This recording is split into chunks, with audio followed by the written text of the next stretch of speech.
Hello and welcome to another episode of the Mark Moss Show, where we're always talking about the decentralized revolution. We're talking about deglobalization. We're talking about the end of the unipolar world into a multipolar world, and we look at it through the lens of politics, finance, and technology, of course. And today we have a big show. I'm calling it, the Ukraine money pit, exposing America's hidden agenda. Now, I typically talk about the convergence of politics, finance, and technology. And here we are, politics and finance that are coming together. And yes, there's technology in this as well. And this is a little bit off of my normal path of what I typically talk about, but it's such an important topic that I've been studying, I've been paying attention to. And I thought, you know what, let's just talk about this to see what's going on. Now, at the point we're at right now, we're literally on the brink of a United States government shutdown. The shutdown is happening because they can't, the government leaders, the Republicans and Democrats, can't come together in an agreement on how to fund the government moving forward. And if you've been paying attention, you've been hearing that, well, the government shuts down, and actually most of the government still gets paid. The executive branch, the president, Congress, they all get paid. Oh, all the money still goes to Ukraine to fund their government as well. Now, if you're a low-level government worker, that really needs the money, sorry, you don't get paid. If you're a parks and recreation worker, if you're like a critical services, you don't get paid. Everyone else, they still get paid. Now, so it's a good time to talk about this topic specifically. We'll come back on the government shutdown. We'll talk about more of that later if you want. Send me a comment. Let me know if you want me to dig into that story more. But I want to talk about how much have we actually spent in Ukraine so far? Where could that money have gone? Where is it going? Where else is Zelensky getting money from? We're going to talk about some history of some different wars that actually look very similar to the one that we're dealing with right now. Look at the real cost to taxpayers, and then uncover what I think is actually the real, I think the real agenda going on. We're going to talk about all of that and more. We got a lot to cover, so let's go ahead and just keep going here. But, this war that we're in, the Ukraine war, it's been a pretty big deal. We still see a lot of Ukraine flags and stuff going around on social media and people driving around, not near as many as we have been. And it looks like support's been waning, but let's just dig in a little bit. So how much money has been sent to Ukraine from the United States so far? Well, the answer is it's very difficult to find out. So that's the problem right off the bat. Now, if we're sending money to Ukraine, shouldn't we know how much we've sent? Shouldn't we know how much we've pledged? And shouldn't we, even more importantly, know where it's all going and has gone? Shouldn't it be accounted for? Well, the answer is it's not. We have really no good way to find out. Me and my show producer, Q, we spent hours researching this, trying to get this exact data from you. And it's very, very difficult. What we can do, we went back through all these news headlines to see every time they've announced new funding. There's some reports on the internet saying as much as $200 billion has been sent over to Ukraine. And some reports that seem pretty credible are down to as low as $75 billion. When I look at probably the most cited report is from the Kiel Institute for the World Economy. It's a German research institute, and they say it's about $115 billion. So somewhere in the $115 billion. However, when I did some more math, I saw that there was actually more money that was sent to Ukraine, but not actually given to Ukraine, meaning it went to like other parts of Europe to help the Ukraine war, which totaled up another, $37 billion. So we're somewhere in the $150 billion range, as best as I can tell, that's been spent on this so far. So how has that been spent? Well, like I said, we don't even know how much has been spent. They certainly don't want the U.S. taxpayer to know how much money has been funneled out of the country. Now, we'll just keep this frame in mind. We'll come back to this, but you guys remember Julian Assange, the guy who's been locked up in prison for a long time because of journalism, because of releasing things to the public that the government didn't want you to know? He said that the Afghanistan war and really all wars are a way to funnel money from taxpayers into the corporations. Wars are a way that we use to get money from taxpayers and send to corporations. Keep that frame in mind. Now, he was talking at the time specifically about the Afghanistan war, which went on for 20 years and $20 trillion. But where did that money actually go? Like, who actually received it? Well, the contractors. So in this case, we have about 115 billion, potentially 150 billion-ish that has been gone. So where did it go? We're going to dig into that. But what we do know is that the U.S. has sent a lot of weapons over there. They've sent 186 Bradley tanks over to Ukraine at a cost of, around $2 million a piece. No big deal. Per 60 Minutes, the U.S. has spent over $43 billion on military aid. So it's gone to that. But we know that lots of other money has gone in other places. We know that there's been about $32 billion for humanitarian aid and financial support. So where does that go? Where's the financial aid? Where's the humanitarian aid go? We're going to dig into that more, don't worry. But what we know is that it's the equivalent of somewhere about 10% of the American budget for military. Now, just to put this into frame of reference, the United States spends as much as the next 10 countries combined on our military. So it's a lot of money. Now, there's lots of different programs that have been funded. We can see, like, for example, the United States government has been buying seeds and fertilizer for Ukrainian farmers. It's been covering the salaries of Ukraine's government and first responders, 57,000 of them. We can see that Ukraine has been diverting funds over for clearing unexploded ammunition from the country's rivers, and lots of things like that. Lots of aid, things like that. Now, this was painted as the most important war in the world for Americans. As a matter of fact, Mitch McConnell the other day said that this is the single most important issue for American voters. We have to give more money to Ukraine. It's the single most important issue. That's what he said. Although I don't know a single American that I know personally that thinks it's that. As a matter of fact, I would guess for most people, it's probably not even in their top 20. Now, it's been painted as this is a war against democracy. We have to promote democracy. This is a fight for freedom. That's what the United States does. But Ukraine is not a story of of democracy or freedom. As a matter of fact, it's a story of corruption and accusation. And this goes back for a really long time. We can see really going back till 2014, 2015.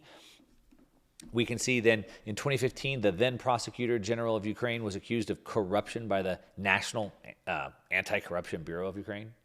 Allegedly had accepted more than $2 million in bribes.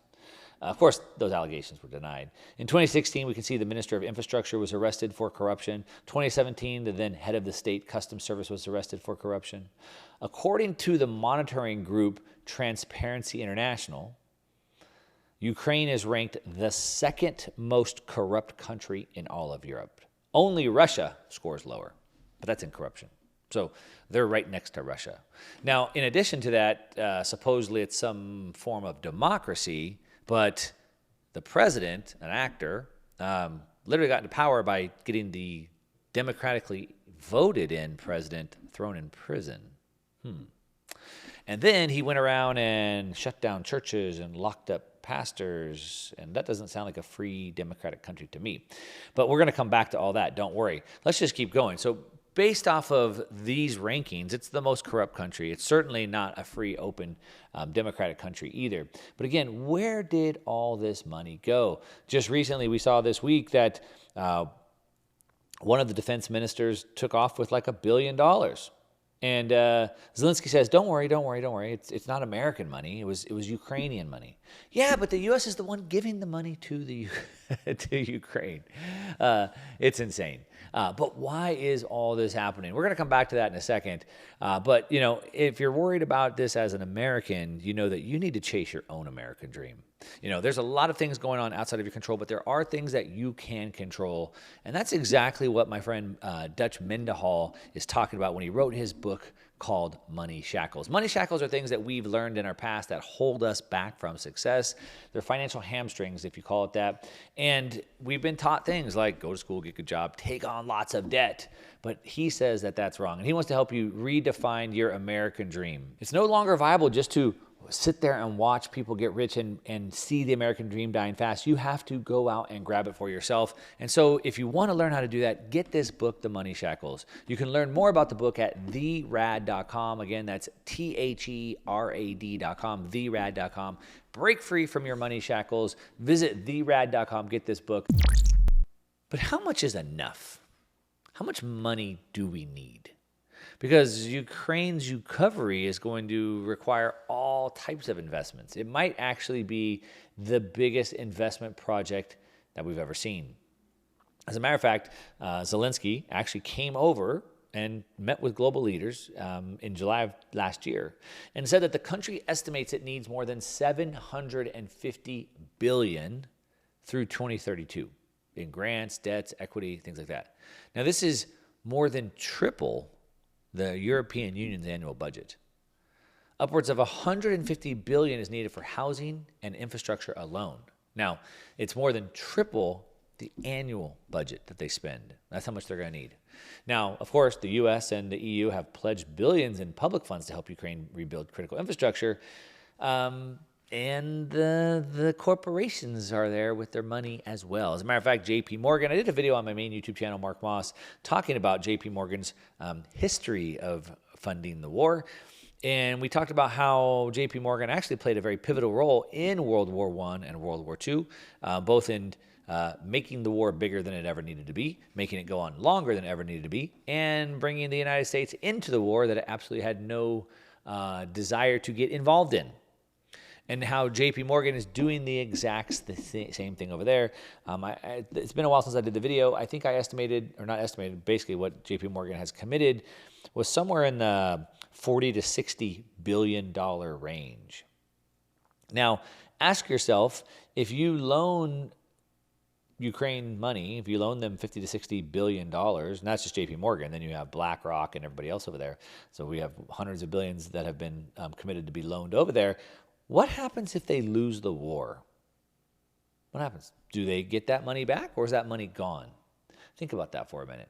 But we'll keep going. Now, what we do know is that the president, Ukrainian President Zelensky, just came in this last week into the U.S. with his hand out asking for more money. What was interesting is it wasn't just to the U.S. government that he was asking money for. He was meeting with U.S. financial leaders, Wall Street. He met with Ken Griffin. He met with Bill Ackman, which you might or might not recognize those names. They're heavyweights in Wall Street, to discuss now using private sector funds to help rebuild the country. This is where it starts getting pretty dirty, in my opinion. So now he's coming to the corporations. In my opinion, the history of the world has always been corporatism. It's always been big business trying to bend the will of the government to get their way. Whether this be the food industry, the medical industry, or the financial industry, it's sort of the same thing. And here we have now a country that's getting torn up by war that needs $750 billion, and they're trying to get money from the corporations. Why would the corporations give them money? Think about that. Now, who did he talk to? Well, I said he talked with Bill Ackman. He met with Ken Griffin. Other attendees included the president of Blackstone.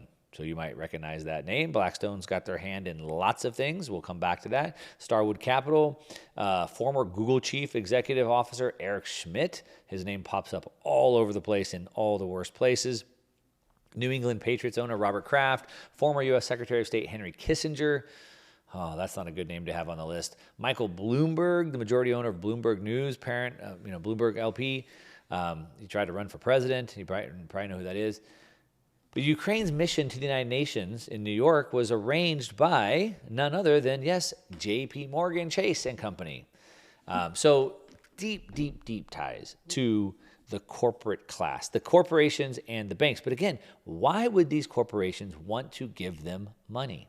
What do they get back in return? Nobody just gives away billions of dollars for free. They're all expecting something back. So what would they be giving for? Well, let's take a look at Ukraine. So through this war, their key industries have been completely broken down. Now, Ukraine is a very unique place in Europe. It has a lot of competitive advantages. It has lots of natural resources. Ukraine's rich in natural resources, including iron ore, coal, magnesium, titanium, uranium. They make neon gas that just happens to be needed to make microchips. You might have been hearing about microchips lately with what's going on in Taiwan. We'll come back to that. They're the fourth largest producer in the world of wheat. Also, their geography makes them very unique. They sort of have this strategic location between Europe and Asia. has access to the Black Sea, the Danube River, so it makes it a very good trading hub. They also have a pretty highly skilled workforce. They have a very high level of STEM, science, technology, engineering, etc. So they have very, very high level of workforce, something that the U.S. doesn't have right now. We'll come back to that in a minute as well. But they produce some of the best coders, some of the best engineers, some of the best scientists in the world. Also, it's pretty cheap to do business over there. Much more cheap than doing business in the United States. So it also makes it a very competitive area, competitive destination for foreign investment. Now, there's lots of potential profitable businesses in Ukraine. Agriculture, right? So it's the breadbasket of Europe, very fertile land, abundant rainfall, so it's ideal for agriculture. It's a major exporter of agricultural products. Mining, there's lots of mining, lots of natural resources in the ground, mineral resources, iron or coal, magnesium, things like that. There's a lot of investment opportunities there, obviously. Manufacturing, Ukraine has very strong manufacturing sector because of the STEM people that are graduating from there. They produce a lot of machinery, equipment, chemicals. Again, like I said, they have a very low labor cost. And they have with the STEM sciences, they have a lot of IT that's been growing over there. So a lot of successful companies in tech over there as well. A very talented pool of IT professionals. So there's a lot of things over there. Another thing that the world seems to need a lot of, I've been talking about for probably 2 years now, pounding the table on, and now it's the hottest thing going, is uranium. Uranium is what nuclear reactors need for fuel. As a matter of fact, 30% of homes in the United States are using uranium. But the U.S. needs uranium. Right now, we depend on Russia for that. And Ukraine has the 9th largest uranium deposits in the world. So there's a lot of things that Ukraine has, agriculture and all types of things that these corporations would want to get into. And then, oh yes, there's the semiconductors. So as I said earlier, right, they make the neon gas, which is needed for the semiconductors. But if you combine Ukraine's manufacturing and IT capabilities, access to cheap labor, neon gas, you get semiconductors, which again is sort of what this entire China-Taiwan situation is revolving around. I want to talk about the names. Who are the people and what's really going on? So, well, I'll tell you what's really going on so I'm going to tell you the names. I've already named some of them off. I'm going to tell you what they're doing, and then you can make up your own mind. But it looks like to me that Ukraine's on sale. Let's see. Let's just throw in a war. Let's tear up the nation. Let's get everyone to flee. Tens of millions of Ukrainians have left. And now we have all this land, all this agriculture, all this manufacturing, all this technology, and let's just chop it up and sell it to the highest bidders. So who would those highest bidders be? Well, again, it's the corporations. It's the corporations at the bank. It's J.P. Morgan, Chase, and company. Remember, they just set up all these meetings for Zelensky to come over to solicit direct investments in every major sector in Ukraine's economy. Think about that. This just happened. He was just here. JP Morgan set it up with every head to invest into their economy. Let's break it down. So JP Morgan, as I said, they're the major lender in the agricultural sector. They provide financing to the farmers, the ranchers, agricultural companies. They also invest into commodities, corn, soybeans, wheat. They're the major lender to the mining sector. They provide financing to mining companies as well as to the investors. Again, if you go back and understand the history of JP Morgan, then you'll understand exactly what's going on. They profit from war by loaning money. It's exactly what happened in World War I. It's exactly what's happening here. JP Morgan Chase is a major lender to the IT sector. They provide financing to IT companies. They also invest into IT companies. So JP Morgan has their hands basically in everything. But it's not just JP Morgan. I mentioned Blackstone earlier. Now, Blackstone's another major company. You hear them buying up all the residential real estate in the United States, for example. In 2022, they acquired a majority stake in Farmland Partners, Inc., which is a real estate investment trust that owns farmland.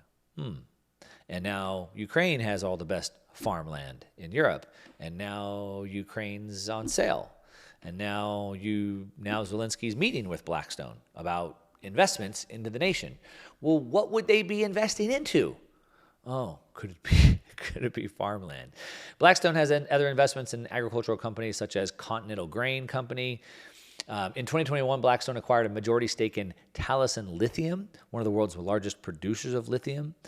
They have other investments in mining companies. They have investments in a number of manufacturing companies.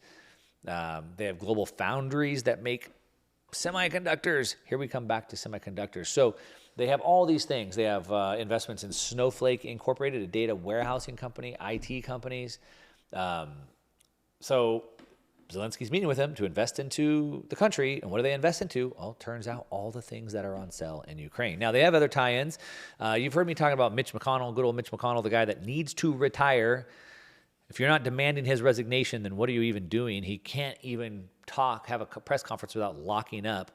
He was on the news just this week saying that we have to support Ukraine. It's the number one issue for Americans. I talked about this earlier, which, no, it's not. Why would he say that? Is he really that out of touch? Maybe he is. I don't think that's the case. But if we can look, we can see that maybe it's his number one priority. Why is that? Well, we can see that McConnell's second largest donor is none other than Blackstone. And Blackstone is the one meeting with Zelensky about doing major investments into Ukraine. And if Blackstone, his second largest donor, invests into Ukraine and Ukraine loses, what happens to their investments? Well, it'd probably go to zero. Yeah. He also met with Starwood Capital, private investment firm that focuses on real estate. They also invest into agricultural land, industrial parks, data centers, things that Ukraine has lots of. Starwood Capital owns approximately 1 million acres of farmland in the United States. They'd probably like to own some farmland over in Ukraine as well. Zelensky also met with Bill Ackman. Bill Ackman's a big investor. He also invests into the agricultural sector as well. So some of the best agricultural land in the world is on sale over in Ukraine. Are you starting to get the picture? Hopefully you are. All right. Now, so is Ukraine being torn up by war and then being sold off to the highest bidder? Well, it sure looks that way. Now, maybe not. I'll let you make your own conclusions. I've just learned that where there's smoke, there's fire. And I also know that there's no such thing as a free lunch. These American oligarchs, these Wall Street billionaires, didn't become billionaires by giving all their money away. They only became billionaires by investing their money into things that they can typically control the outcome of. Quid pro quo, you might call it. We'll give you the money, but only if you do these things for us. That's sort of the way it works. So why would they be investing hundreds of billions of dollars into Ukraine? Well, they're buying it up. Now, let's look back into history again to see if there's any parallels. Now, you might have heard of, there was a movie made called Charlie Wilson's War. It had Tom Hanks in it. Wasn't a very good movie. There was a book based on the same name as well. But it's not just a fictional story. As a matter of fact, it's a real story. Charlie Wilson's War is a story that was told about the late 70s, in the 1970s, when the Soviet Union invaded Afghanistan. Charlie Wilson was a U.S. congressman from Texas, and he began to pound the table and try to drum up support for increasing support for the Afghanistans, for the rebels to fight back against the Soviets. So the Soviets were coming in, and he started pounding the table. Hey, we have to support people in Afghanistan. We have to support the rebels. Let's give them weapons. Let's give them ammunition to fight back the Russians. Sound familiar? Now, Afghanistan was on the CIA's radar because of a coup in 1978 that led to a new leader who had become allies with the Soviets. So the CIA is like, well, now we have to defeat them. So they provided support to allow these rebels to defeat this new People's Democratic Party of Afghanistan, which was backed by the USSR. So Wilson was working with the government and with CIA operatives to provide these rebels with weapons and training. So sounds kind of familiar. The group we used to work with went with the old party, the Russians. We don't want the Russians to have power, so we're going to fight against them, but we're not going to go fight against them. We'll create a proxy war. What we'll do is we'll find some rebels and we'll arm them instead, and they'll do all our fighting for us. Sound kind of familiar? Well, it should, because the story's been told hundreds of times. The problem is that, we've seen it happen in other countries. What about all over north in the Iran-Contra? We saw it in Syria with ISIS. We've seen this over and over and over. The problem is that we build up these rebels and we give them all our weapons, and then later those weapons end up being used for purposes we didn't want them to be used for example, being used against us.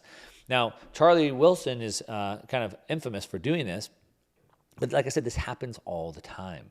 We see that our weapons, our funds that we give them, our training used during this war allow these groups to then go on and conduct terrorism across the Middle East and worldwide.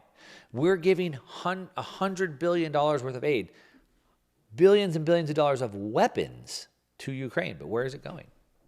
We know a lot of it has turned up in some of the cartels in Mexico, for example. It's turned up in Afghanistan. Where does it go? That's the question. The money doesn't just disappear. It goes to someone. Who's getting the money and what for? Now, of course, it's always going to the military company. It's always going to the military industrial complex. That's where it's going. No matter what, they always get paid. The U.S. government, through the CIA, arms rebel groups, gives them arms to fight proxy wars, right? We've seen this in Afghanistan. I just broke it down for you in Afghanistan. We've seen it in El Salvador, Nicaragua. So we see it happening all over. We saw it happen in Syria with ISIS, etc. That's what happens, and that's where we're at. Now, from a first principles level, how does all this work? Well, you have a government that maybe the U.S. or whatever doesn't like anymore, and so then you get a rebel group and you arm them. The U.S. decides to fund this group, give them money, give them weapons, and it kind of becomes this sort of proxy war. But that's exactly what we're seeing right now. We can see Lieutenant General Ben Hodges served as the commander of the U.S. Army in Europe. He retired in 2017, and now he's an advisor to NATO. So he knows what he's talking about. A lieutenant general, U.S. commander in Europe, retired in 2017, is an advisor to NATO. He said, quote, "If you think about it, Russia has been for decades and still is an existential threat for Europe and the United States. I mean, just listen to what their leaders say. Look at the 1,000 nuclear weapons. They clearly will keep it going if they're not stopped." So what he's saying is that we have to fight them. The U.S. has to be the one to step up and fight them. But how did we get here? Well, again, it's sort of this proxy war.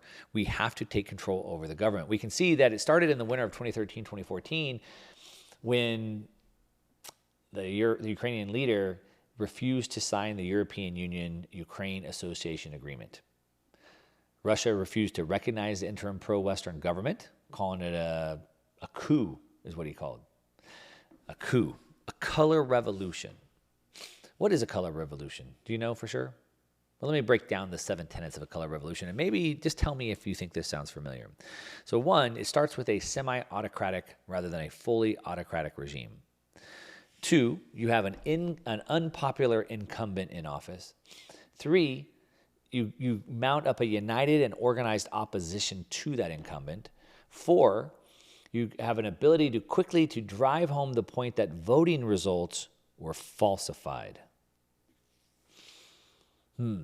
United and organized opposition to the incumbent leader, the president. And then you have to quickly drum up support and drive a narrative that the voting results were falsified. 5, you have to have enough independent media to inform the citizens about the falsified vote. So now you have to create this aura of this fake election. 6, political opposition capable of mobilizing tens of thousands of more demonstrators to protest electoral fraud. And finally, 7, divisions among the regime's coercive forces. Sound sort of familiar? Now, that's the 7 pillars. There's also 5 phases. So think about these 5 phases and maybe a country near you that you might have seen some of this stuff. So you sort of have like this crisis leveraged or contrived. So you start sowing doubt. You start building a narrative toward action. You start trying to dominate the narrative. You start hijacking institutions. That's in the crisis phase. Then the next phase, second phase, is chaos, confusion, and fear. So now you mix up opposing voices. You ridicule and gaslight people. You oversaturate information, both correct and inaccurate, so people can't tell the difference. You drive projections and predictions. You create limited hangouts, which are whistleblowers that actually work for the agencies. This is controlled demolition, if you will. Then you have the third phase, division, labeling, and separation. So now paint good, evil.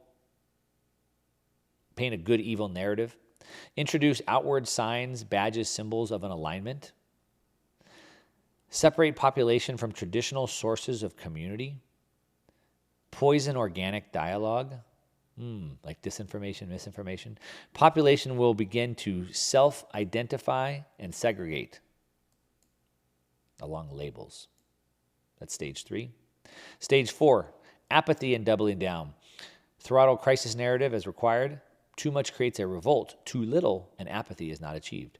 Throttle the crisis narrative as required. So drum up the crisis narrative as they need it, and then throttle it back to get just the right amount of apathy. Most separated from past friends and community and tired of the chaos resign themselves to apathy. Diehards cement on each side. So you get people that are totally entrenched on either side, and then most are just separated from their previous friends or previous community, and they're tired of this chaos. They just resign themselves to apathy. I just don't care anymore. I'm just tuning out. Sound familiar? And then finally, the last stage is we have the crescendo. Contrive a major crisis. Manipulate levers of power to resolve crisis and secure initial objective. Leverage previous narrative to call diehards from extremes to action. How's that sound? Pretty scary? Sound familiar? These are the color revolutions. Now, this is what the CIA playbook is. This is what they've done in country after country after country after country. As a matter of fact, the Chinese government put out a report I reported on last year, basically accusing the United States of being behind every color revolution that's happened. Now, if any of that sounded familiar, it might sound like what we've seen even in the United States. Attack an incumbent president, sow seeds of doubt that his election was valid, rise up a mounting force in opposition, like how pallets of bricks showed up on street corners, roll back the apathy, divide the people onto each side. Sort of sounds familiar, right? Anyway, let's get back into the money. So what is the actual cost for this? That's what we started talking about. What is the actual cost for this? So let's take a look at this. Per 60 Minutes, the U.S. has spent over $43 billion on military aid to Ukraine since Russia invaded. Like I said, it's at least $75 billion. It's probably even more, $150 million. But that's total amount of money for Ukraine, not just for the military. So if we look at just the military, potentially we're about a $50 billion, which is about 5% of the Americans' defense budget. Now, that might just be, but that's about what everybody would spend. No, because America spends more than the next 10 nations combined. That means we spend more than Russia, China, Australia, Europe, UK, everybody combined. So we spend 5% of that. Now, that budget that was just raised by $26 billion to $842 billion.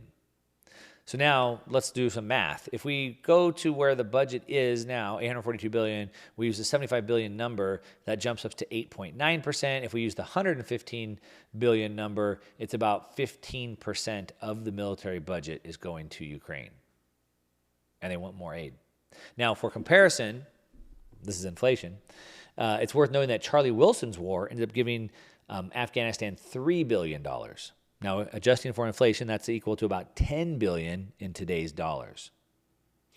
So it's only $10 billion in that war. This one's $100 billion.